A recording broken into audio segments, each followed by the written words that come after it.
చెప్పకుండా వచ్చేవాడు కాదు, చెప్పకుండా వెళ్ళేవాడు, చెప్పి దర్శించే దేవుడు అండి. స్తోత్రం కలుగును గాక. ఏం చేస్తున్నాడు దేవుడు? నశించిపోయిన తన ప్రజలకు దర్శనాన్ని ఇస్తున్నాడు. ఏమిస్తున్నాడు? ఆయన పుట్టుకలో జరిగిన 3 విషయాలు చెప్పేసి నేను ముగించేస్తాను. జరిగిన 3 విషయాలు చెప్పి నేను ముగించేస్తాను. మొట్టమొదటిది, ఆయన ఎందుకు పుట్టాడయ్యా, ఎందుకు దర్శించాడయ్యా? పుట్టాడని చెప్పట్లేదు, ఎందుకు నిన్ను దర్శించాల్సి వచ్చిందయ్యా, ఎందుకు ఆయన శరీరాన్ని దర్శించాల్సి వచ్చిందయ్యా అంటే, రండి అదే 68వ వచనము. ప్రభు అయిన ఇశ్రాయేలు దేవుడు స్తుతింపబడును గాక. ఆయన తన ప్రజలకు దర్శనమిచ్చి వారికి విమోచన కలుగజేసెను. చెప్పండి ఏంటిది విమోచన? విమోచన అనేది అర్థం ఏంటో తెలుసా? విడుదల. చెప్పండి నాతో పాటు, విడుదల. ఈ విమోచన గురించి మోషే, దైవజనుడైన మోషే ఒక పుస్తకాన్ని రాశాడు. దాని పేరేంటో తెలుసా? నిర్గమాకాండం అని అంటారు. చెప్పండి నాతో పాటు, దాన్ని ఇంకొక విధంగా పిలిచే పేరు ఏంటి అని అంటే, it's a journey of exodus. విడుదల, విమోచన కలిగి రావడం. చెప్పండి ఏంటిది? విమోచన కలిగి. ఎక్కడి నుంచి? ఐగుప్తి బానిసత్వం నుంచి. స్తోత్రం చేద్దామా? ఐగుప్తి శ్రమల నుంచి. స్తోత్రం చేద్దామా? ఐగుప్తి కష్టాల నుంచి. స్తోత్రం చేద్దామా? ఐగుప్తి దేవతల నుంచి. స్తోత్రం చేద్దామా? ఇక్కడ దేవుడు లూకా గారి ద్వారా తెలియజేస్తున్న మాట ఏంటో తెలుసా? ఆయన ఎందుకు దర్శనాన్ని ఇవ్వాల్సి వచ్చింది, ఎందుకు దర్శించాల్సి వచ్చింది అని అంటే, ఫస్ట్ పాయింట్, నిన్ను విమోచించడానికి. స్తోత్రం చెప్పండి. ఎందుకండి? ఎందుకు విమోచించాలి? విమోచించాల్సిన పని ఏంటి అంటే, మనము కూడా ఐగుప్తులో ఇశ్రాయేలీలు ఉన్నట్లు ఉన్నాం. లేవా? ఐగుప్తులో ఇశ్రాయేల్ అంట మూలిగారంట. ఏం చేశారు వీళ్ళు? మూలిగారు.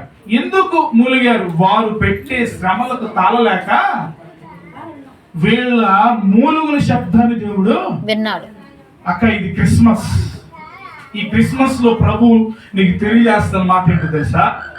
ఎంతవరకు నువ్వు ఏ కష్టంలో ములుగుతున్నావు నాకు తెలీదు. ఆమె చేద్దామా?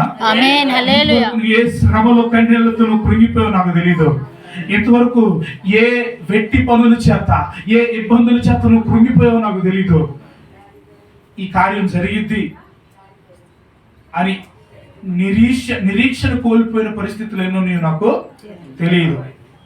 ఇది నా జీవితంలో జరగటం సాధ్యమేనా అని అనుకునే పరిస్థితులు ఎన్నో నీవు నాకు.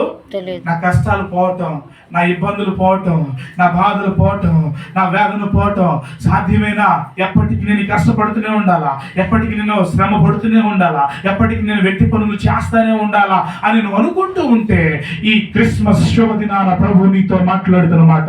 ఆయన నిన్ను ఎందుకు దర్శించాడయ్యానంటే, నీ కష్టాల నుండి, నీ కన్నీళ్ళ నుండి, ఐగుప్తు బానిసత్వం నుంచి నిన్ను బయటికి తీసుకురావడానికి. స్తోత్రం చెప్పొచ్చు కదా? గట్టిగా చెప్పలు పెడదామా?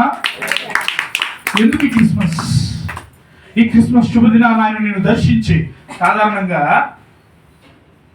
మనం దర్శించడానికి, నేను చెప్పాను కదా ఇందాక దేవతల దగ్గరికి మనం దర్శించడానికి వెళ్ళాం అనుకోండి, మనం ఏం తీసుకెళ్తామండి? పూలు. మా చిన్నమాంగారు రక్షించబడాల, వాళ్ళు ఏం చేస్తారు తెలుసు? నిలువు దోపిడీ ఇయ్యాలని వెళ్ళారు. ఏమిటంటే నిలువు దోపిడీ అంటే బంగారము, ఇంకా సోకాడు, ఇంకా తీసుకెళ్ళడానికి. హలో, ఈ లోకంలో మనం దర్శించడానికి వెళ్తే చూడండి, మనం దర్శించడానికి వెళ్తే మనం తీసుకొని పోవాలా? అవునా కదా? మనం దర్శించడానికి వెళ్తే మనం తీసుకొని పోవాలా? ధనం మనం తీసుకొని పోవాలా? బంగారం మనం తీసుకొని పోవాలా? గిఫ్ట్లు మనం తీసుకొని పోవాలా? కానీ ఈ దేవుడు నిన్ను దర్శిస్తే ఆయన విడుదలనే గిఫ్ట్ తీసుకుని నీ దగ్గరకు వచ్చాడు. గట్టిగా చెప్పండి.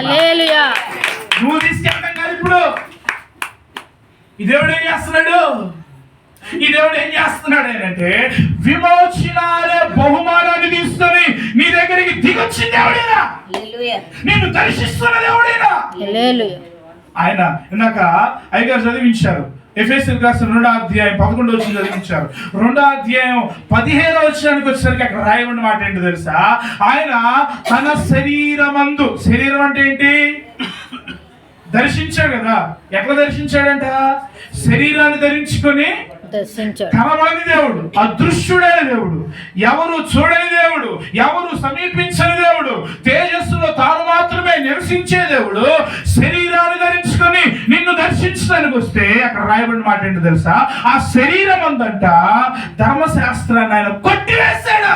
హల్లెలూయా. ఏం చేశాడు? కొట్టివేశాడు. చెప్పండి నాతో పాటు, కొట్టివేశాడు. ఏం కొట్టివేశాడు అంటే యెషయా గ్రంథం 9వ అధ్యాయము 3వ వచనంలో ఉంటుంది, ఆయన నీ కన్నీళ్లను కొట్టివేసి. ఏం కొట్టేసి చూద్దాం ఒకసారి యెషయా గ్రంథం. దేని నుంచి? ఆయన తన శరీరం ద్వారా ఆయన నిన్ను దర్శించి విమోచిస్తా ఉన్నాడు అంటే యెషయా గ్రంథము యెషయా గ్రంథము 9వ అధ్యాయము. ఒక నిమిషం అక్కడ చెప్తాను. నీవు జనమును విస్తరింపజేసి ఉన్నావు, వారి సంతోషమును వృద్ధిపరచుచున్నావు, కోతకాలమున మనుషులు సంతోషించినట్లు. 14:4 చూద్దాం. 14:4 నీ బాధను నీ ప్రయాసమును నీ చేత చేయబడిన కఠిన దాస్యమును ఆయన కొట్టివేసి. ఎవరి గురించి మాట్లాడానంటే ఏ భక్తులైతే ఇశ్రాయేలీయులైతే ఐగుప్తులో అనుభవించారో ఆ ఐగుప్తు అనుభవాలు చెప్తా ఉన్నారు ఇక్కడ దాసులు. ఏం చేశారంటే ఐగుప్తులో వీళ్ళు బాధను చూశారు. ఏం చేశారు వీళ్ళు? కఠిన దాస్యాన్ని చూశారు. ప్రయాసం ఏంటి? మొయ్యలేని భారం, శ్రమ. నేను చెప్పనా, నీ కన్నీళ్ళని చూస్తున్నాడు దేవుడు క్రిస్మస్ దినాన. నీ కష్టాన్ని, ప్రయాస అంటే అర్థం ఏంటి? కష్టాన్ని చూస్తున్నాడు. స్తోత్రం చేద్దామా? నీ కఠిన దాస్యాన్ని నువ్వు మోయలేక మోస్తున్న కాడిని దేవుడు చూస్తున్నాడు. ఆయన ఏం చేస్తున్నాడు తెలుసా? నీ కన్నీళ్ళను చూస్తున్న దేవుడు. ఆమె చెప్దామా? నీ కష్టాన్ని చూస్తున్న దేవుడు. ఆమె చెబుదామా? నీ కఠిన దాస్యాన్ని చూస్తున్న దేవుడు. ఆమె చెబుదామా?